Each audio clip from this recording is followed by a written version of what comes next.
In this video, I want us to get a little existential, but without losing the softness of a calm, intimate conversation. Talking about the meaning of life is a lot like talking about God. Either you believe in it or you don't, either it's irrelevant to you or it becomes your guide. You might build your entire life around that idea, or ignore it completely. The meaning of life is a question that stretches from infinity to infinity, and I imagine it like this: a massive river the size of 1,000 oceans, always moving forward. That's how I see life in time: an endless body of water, vast, complex, always changing. It's not uniform, it feels random. It looks completely different depending on where you were standing. Sometimes it's calm. Sometimes it's dark branches, stones, the remains of old stories. Sometimes it turns into unpredictable rapids. Sometimes it feels endless. And right there, in the middle of that giant current, we appear, the travelers. Imagine literally being thrown without warning into that powerful tide, and suddenly you have several options. You can try to swim, you can build a raft, you can hold on to someone else, or you can simply surrender and left the current to whatever it wants with you. But here's the thing: the current never stops, with or without our effort. It always moves forward, and it feels like we're forced to act on the go, without much time to think about what comes next. It's a constant chaos, but a chaos in motion. Trying to answer what the meaning of life is would basically mean being able to see where the current is heading. That could be the answer.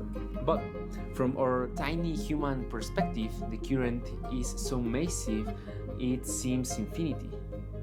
Maybe it is, and we're not. Can we complain about where we were born, about our context, about how we arrived here? Sure, of course we can, but honestly, who exactly are you going to complain to? And there's something even more important. We have no human way to influencing the current. We can navigate it, yes, but we cannot change its direction, not even by a millimeter. To the immersive river of life, we are practically irrelevant. So, what do we do with that? Well, it's very simple and very interesting. We do whatever we want, truly. Whatever you feel like doing, whatever you can imagine, as long as you're able to do it. And later we'll talk about that price of that freedom. But first, understand this: where you land, the current shapes who you are, what defines you, what forms you. And I don't know how it was in ancient times, but today the world is so diverse and so complex that some people are born tied down, almost sentenced, and others are born freer, with paths already paved. But if you're listening to this, chances are you're somewhere in the middle. You have some physical freedom, some self-awareness. You're in a neutral space. Not as hard as being born into a war, not as easy as being born into royalty. With all that on the table, the question returns. So, how do we live our life? If we can't control the current, what do we do? And here's where my answer comes in. I don't see the meaning of life as a destination. I see it as a method for living. If we can't influence life, what's left for us?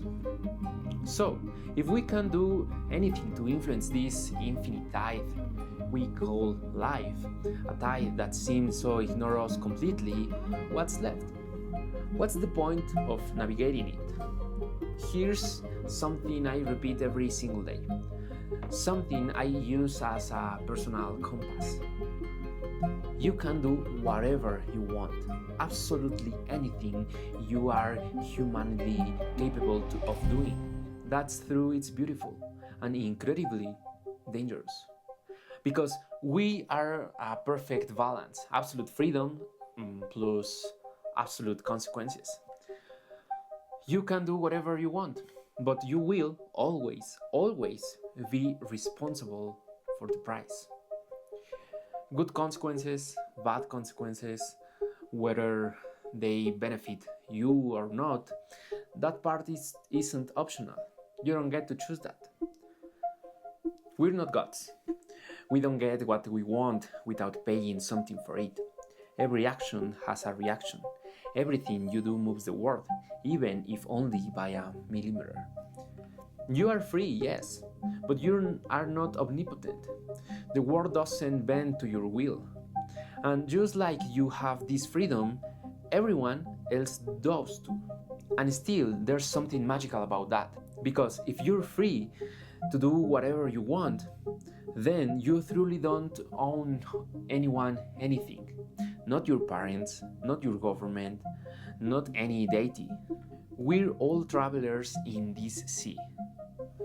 With different possibilities, yes, because we already said not anyone lands in the same part of the current. Is it fair or unfair? Life doesn't care. And throwing a tantrum at the universe because you don't like where you were born won't change anything. What actually matters is doing something with what you do have. But here's the trap. Some travelers realize something. Even if you can't influence the current, they can influence other travelers, helping them, guiding them, inspiring them, manipulating them, destroying them. And if we could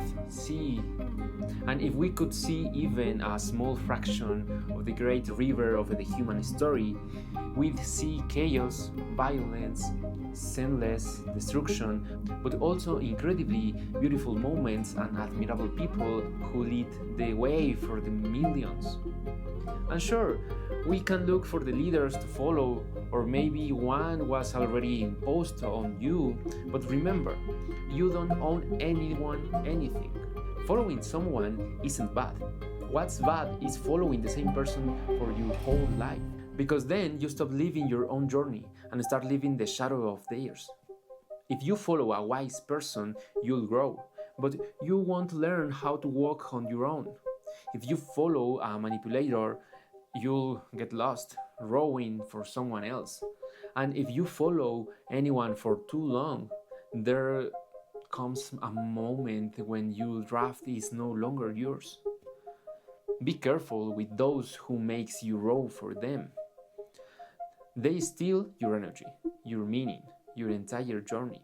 So, yes, I don't know what the meaning of life is, but now at least we can see the game.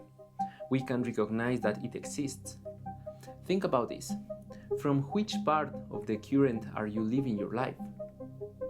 Have you started your own journey, or are you still letting someone else tie your boat to theirs? It's painful to accept, but in a certain sense, we are alone. Not alone all the time, because we always meet other travelers along the way, but alone in the decisions that define how we navigate. And here's the most ironic part. You don't need to go out and find the meaning of life. You're creating it already, right now, in this moment, with every choice you make, as you move through this current that never stops. As you move through this current that never stops.